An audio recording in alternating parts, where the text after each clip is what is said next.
أهلا وسهلا بكم ومرحبا في هذا الحدث العظيم المتميز بوجودكم.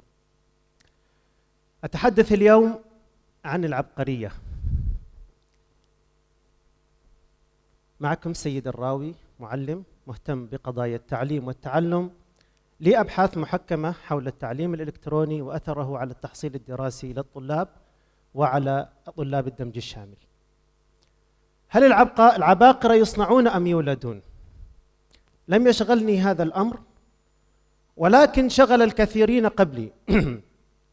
العباقرة يصنعون أم يولدون؟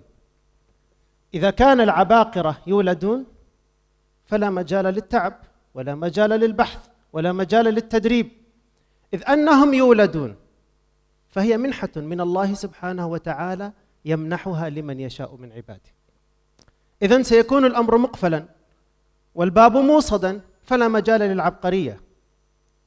أما إن كان العباقرة يصنعون فالمجال مفتوح للجميع، وهنا يأتي مجال التدريب والتطوير والتهذيب والتعليم والبحث وغيره من هذه الأمور. شغل هذا الأمر باحث لازلو بولغار، عالم نفس من المجر، اهتم لهذه القضية، درس ما يقرب من 400 سيرة من سير العظماء والمثقفين والعلماء والعباقرة في هذا الأمر، ووجد أن القاسم الوحيد المشترك بينهم هم أنهم تعبوا على أنفسهم، بحثوا، درسوا، تعلموا، تدربوا، لم يتوقفوا في مكان من الأمكنة. وفي هذه اللحظة فكر في أن يصنع عباقرته. تزوج لازلو بولغار من مدرسة من أوكرانيا، أنجب 3 بنات وانتقل إلى بودابست. أراد أن يعلمهم لعبة الشطرنج. لماذا هذه اللعبة؟ إذ أنها يمكن للكثيرين تعلم هذه اللعبة، يمكن للآخرين أن يجيدوا هذه اللعبة، فركز على لعبة الشطرنج، وكذلك بعض اللغات الأجنبية مثل الإنجليزية والإسبانية والفرنسية. بعد فترة من الزمن ليست طويلة، ابنته الكبرى سوزان تمكنت من إجادة لعبة الشطرنج وهزيمة كل منافسيها تحت 11 سنة. ابنته الأخرى صوفيا تمكنت من إجادة لعبة الشطرنج ووصلت إلى المركز السادس على مستوى العالم في هذه اللعبة، المركز السادس عالميا. ابنته الصغرى جوديت تمكنت جوديت من إجادة اللعبة على يد أبيها ومعلمها حتى استطاعت هزيمته في عمر ال5. هزمت أبيها في هذه اللعبة في عمر ال5. تربعت جوديت على عرش لعبة الشطرنج على مستوى العالم لمدة 20 عاما بلا منازع وبلا منافس، حتى وصلت إلى ما يسمى بنادي الشطرنج للرجال، ولكن لم يسمح لها النادي العالمي للرجال بدخول هذا النادي. في هذه اللحظة لازلو بولغار استطاع أن يقول مقولة خلدها التاريخ إلى الآن، أن العباقرة يصنعون لا يولدون. كل طفل يولد هو عبقري محتمل إذا استطعنا تدريبه، استطعنا تطويره، تهذيبه، استطعنا أن نغذيه بما يحتاج من المعرفة، من المعلومات في المهمة أو في الإطار أو في الشيء الذي نريده أن ينبغ فيه. إذن كل طفل هو عبقري محتمل. لا نقلل من قيمة أطفالنا ولا من قيمتنا ولا من تعبنا ولا من جهدنا مع الجميع. هذه الصورة التي على يمينكم هي لمجموعة من الأشجار الصغيرة، جميعها تحظى برعاية الطبيعة، تسقط عليها بعض قطرات المطر، تطلع عليها أشعة الشمس، تنبت، ولكن قد لا تستمر.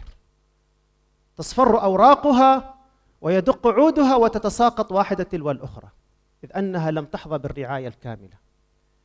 هذه الصورة الأخرى، حينما نرعى هذه النبتة من البداية نستطيع أن نحصل على ثمر هذه الشجرة حينما تكبر يكون غصنها أو عودها قوي، أشجارها مخضرة، وفي نفس الوقت تثمر قبل مثيلاتها من الأشجار.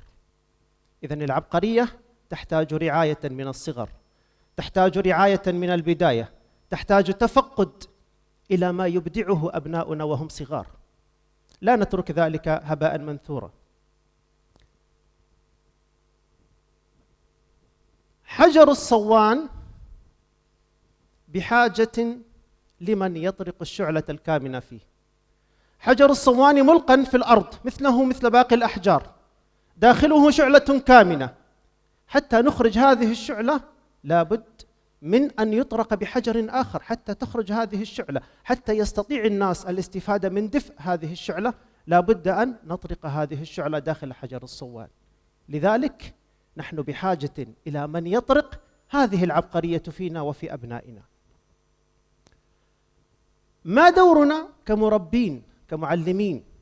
أن نلاحظ أبنائنا، أن نهتم لهم، أن نلاحظ العبقرية في نفوسهم في أي مجال ينبغون، نساعدهم، نحفزهم، ندعمهم، نقف معهم، وفي نفس الوقت نراقب أعمالهم وتصرفاتهم وندفعهم دفعا إلى العبقرية وإلى إثبات ذاتهم ونبوغهم في أي مجال كانوا. وما هو دورنا كوالدين بالبيت؟